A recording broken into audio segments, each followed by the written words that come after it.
And coming up this morning on the Joy Business Report, debate over proposed 1.75% electronic transaction levy in next year's budget continues as Institute of Economic Affairs proposes 0.5% for levy, describing the proposed tax as too high. Also, U.S. court throws out charge of money laundering brought against Dr. Papakwesi Ndum by Californian-based investment firm. New Bank of Ghana data shows GCB and Republic Bank offer lowest interest rates to households on loans ending September this year, and $60 million worth of pipes procured by Bost a decade ago finally arrives. We've got details coming up.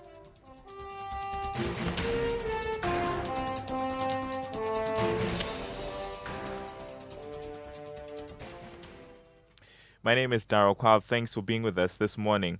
The debate over the proposed 1.75% electronic transaction levy in next year's budget continues as the Institute of Economic Affairs is proposing a 0.5% for the levy. This, it believes, will ease the burden on consumers and avoid negative reactions from the public.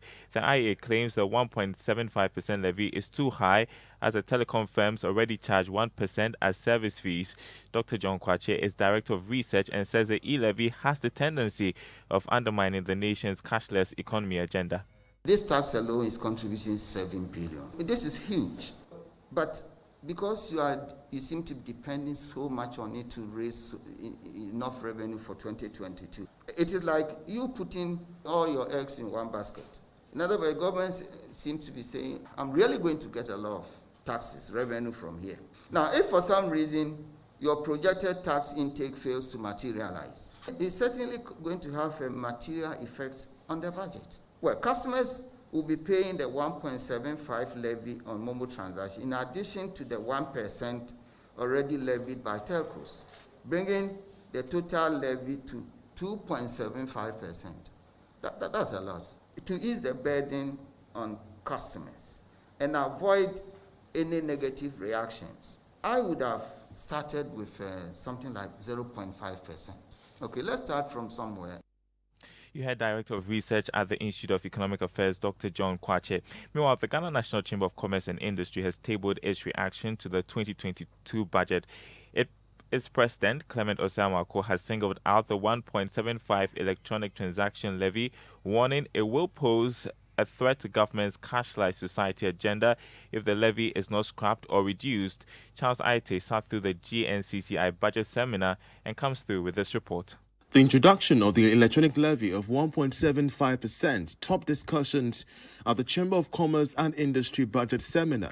President of the Chamber, Clement Osamako, is concerned the levy may erode gains made in attracting SMEs to the digital economy. If you want to go around and look at people who are being employed through the electronic transactions, it's huge. We are asking that the levy as a start should not be so much, that they look at it and bring it down to the barest minimum.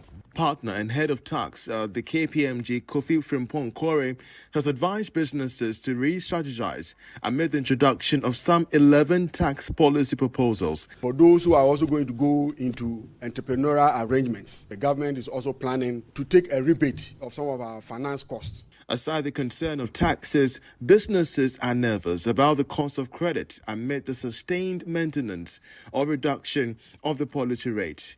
But MD of the Bank of Africa, Kobi Anda, makes the point that the buck stops with government as a major lender to fulfill its loan obligations to banks. The GNCCI 2022 budget saw captains of industry together with policyholders interrogate the budget as well as deliberate on possible inputs into the ongoing post-budget debates in Parliament.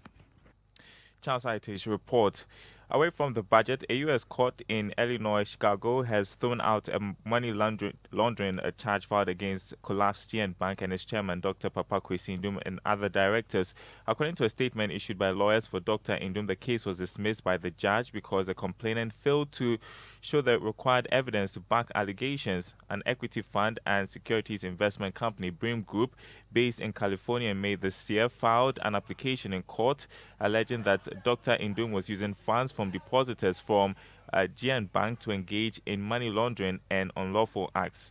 But it appears there was not enough evidence stable to back the claim. Lawyers for Dr. Ndum argued in the statement that the development indeed showed the application lacked merit. Now, GCB and Republic Bank are the best place for households looking for short to long-term loans. Latest Bank of Ghana data shows that GCB, for instance, offered the lowest interest rate of 22.60% on short-term facilities, whilst Republic Bank lends at an average of 22.64%. Kojo Yankson has more. This was based on the latest Bank of Ghana annualized percentage rate, which looks at the actual rates the 23 commercial banks in the country are offering to their clients when it came to loans. According to the Bank of Ghana's annualized percentage rate, this comprises of what the potential loan seeker goes through before he or she gets the facility. It is made up of the Ghana reference rate, the bank's specific rate, and other charges. These are rates charged by the commercial banks ending September this year. The data showed that GCB offered the lowest rate of 22.60% for a one-year facility, whilst Republic Bank offered the lowest rate of 22.60% for 3 to 5 year facility. When it came to small businesses, First National Bank was the best bank to go because the facility over a year had the lowest rate of 19.25%, while United Bank for Africa offered 19.96% for a 3 to 5 year loan facility. When it came to corporates and big firms in the country, a one-year facility, Societe Generale, was a place to go as he quoted an average rate of 15.60% and 18.20% for a 3-year facility.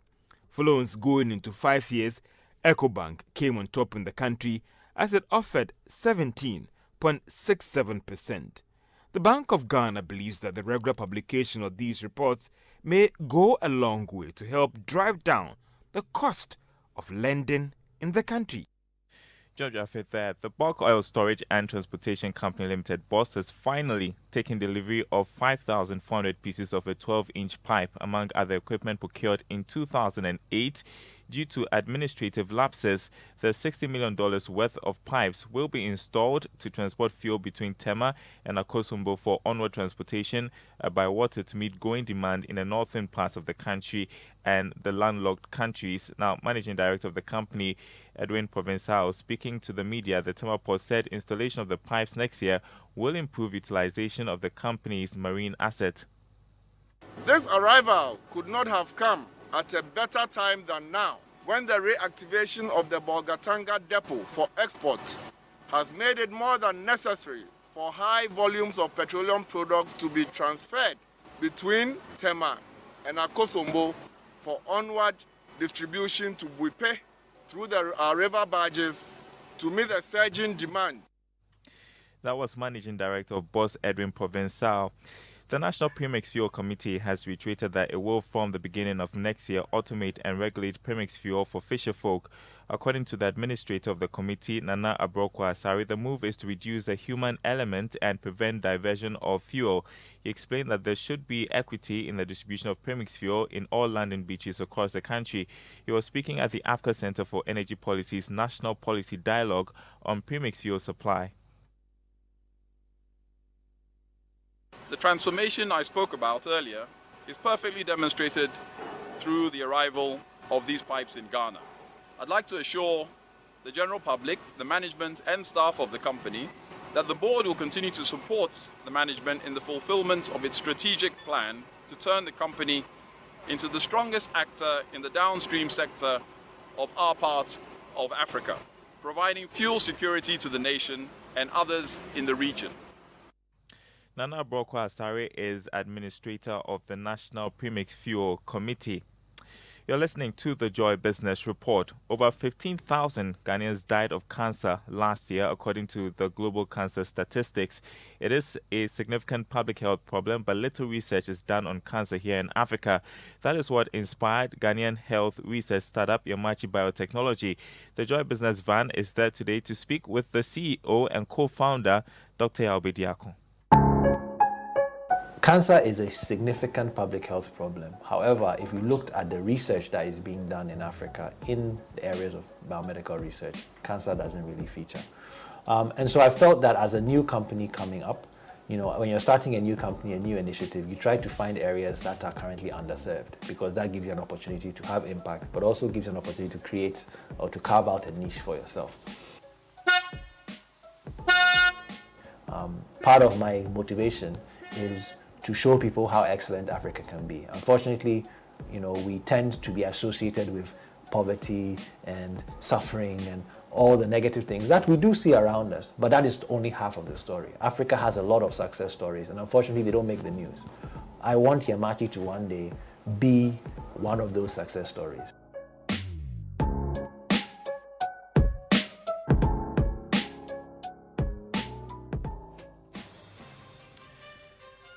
And that was a bit of my conversation with CEO and co-founder of Yamachi Biotechnology, Dr. Yabidiako. You can catch the full episode of the Joy Business Van at 1 p.m. right after the Joy Business Report and 5 p.m. on Business Live on the Joy News channel. Let's check the markets before we go on the currency market this morning. The dollar going for 6 cedis, 26 pesos. The British pound selling at 8 cedis, 44 pesos. The euro going for 7 cedis, 8 pesos. On the commodity market, crude oil selling at $78.82 a barrel after going up marginally. Gold also gained $5.94 to trade at $1,795.10 an ounce. Cocoa, however, lost $20 to trade at $2,568 a ton. There's more news on our website, myjoyonline.com/business. My name is Daryl Carl. Thanks for listening. Back to Kojo Yankson, the Super Morning Show. That guy. Yeah.